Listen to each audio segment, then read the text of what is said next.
L'actualité patrimoniale selon les GIRA. Le risque de marché matérialisé par la volatilité. Dès que l'on évoque placement à risque, la notion de volatilité rentre en ligne de compte pour le choix des supports. Elle caractérise le principal indicateur de mesure du risque de marché. Plus précisément, le risque de timing de marché. Mais découvrons ensemble ce qui se cache derrière cet indicateur financier et ses impacts sur les investisseurs. Qu'est-ce que la volatilité ? La volatilité correspond aux fluctuations de cours d'un actif financier pendant un laps de temps donné autour de sa moyenne. Le sens de cette variation n'a aucune importance dans le calcul. La volatilité est donc une mesure d'amplitude. Elle s'exprime en pourcentage. Plus elle est élevée, et plus le cours d'un actif fluctue fortement.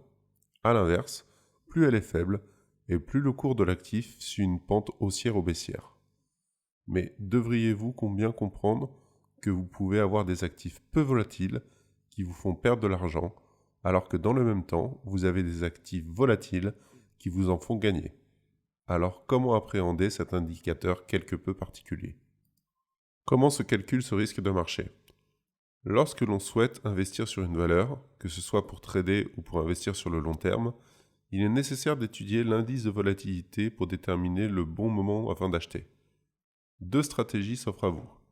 L'analyse du passé pour déterminer dans quelle phase nous nous trouvons. La vision prédictive pour déterminer les anticipations de marché.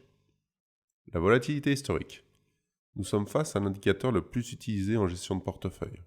Comme son nom l'indique, elle s'appuie sur les performances passées pour déterminer le niveau de risque encouru par un investisseur. Elle a l'avantage d'être simple à calculer. Pour autant, le fait qu'elle s'appuie sur le passé nécessite un retraitement de la part de son utilisateur, car en période de calme sur les marchés, tous les actifs profitent d'une baisse notable de la volatilité. Si le cœur vous en dit, je vous encourage à regarder ces paramètres pendant la longue période de quantitative easing que nous avons connue, notamment sur les marchés américains. Et en période de crash, tous les actifs peuvent se comporter de manière fort surprenante, même les produits basés sur les taux d'intérêt à faible volatilité. La volatilité implicite. Contrairement à sa petite sœur se basant sur les performances passées, la volatilité implicite se base sur l'analyse des fluctuations d'un titre pour en prévoir la volatilité. Pour ce faire, les modèles mathématiques utilisés pour le calcul sont ceux de Black & Scholes ou alors de Newton-Raphson. Ai-je besoin de procéder moi-même au calcul ? Je tiens à vous rassurer, vous n'aurez pas besoin de ressortir vos calculatrices ou des tableaux Excel pour vous lancer dans de savants calculs. Vous trouverez des sites d'information vous donnant tous les indicateurs de volatilité. Après, libre à vous de les modéliser pour des actifs dont les valeurs sont complexes à définir. Vous devrez vous replonger dans vos cours statistiques avec les notions de variance, covariance et d'écart type. Comment interpréter ces résultats ? Comme nous l'avons évoqué précédemment, il est important de remettre les résultats obtenus dans leur contexte. Pendant des années, la plupart des fonds actions ont eu des volatilités très inférieures à leur moyenne historique. Le coupable de ce dérèglement ? La forte baisse des taux d'intérêt rendant les actions attractives pour bon nombre d'investisseurs institutionnels à la recherche de rendement. Une échelle de valeur pour déterminer le risque. Mais dans un contexte normal, vous pouvez vous baser sur une échelle suivante pour connaître le niveau de risque d'un actif. Entre 0 et 3%, nous sommes sur des actifs à faible volatilité. Entre 3 et 8%, on considère que nous sommes face à des actifs peu volatiles. Entre 8 et 15, nous attaquons des actifs volatiles, dans lesquels vous pourrez trouver les obligations high yield ou des fonds actions prudents. Et au-delà de 15, vous êtes face à des actifs à forte volatilité qui nécessitent une connaissance approfondie des marchés pour profiter au mieux de leur performance.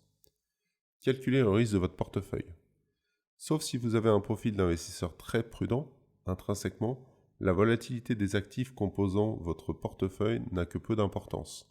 Ce qui nous intéresse, c'est le comportement de chacune des classes d'actifs au sein de votre patrimoine. Ce comportement est fortement lié à la décorrélation qu'il existe entre tous vos actifs. Car tout comme les performances, les volatilités des cours ne se cumulent pas. Plus vous aurez de support et plus cette dernière va chuter au détriment de la performance. La gestion d'actifs n'est que la savante alchimie entre rendement, risque, diversification et décorrélation. Une équation qu'il vaut mieux appréhender avec des outils d'aide à la décision pour ne pas investir au pifomètre.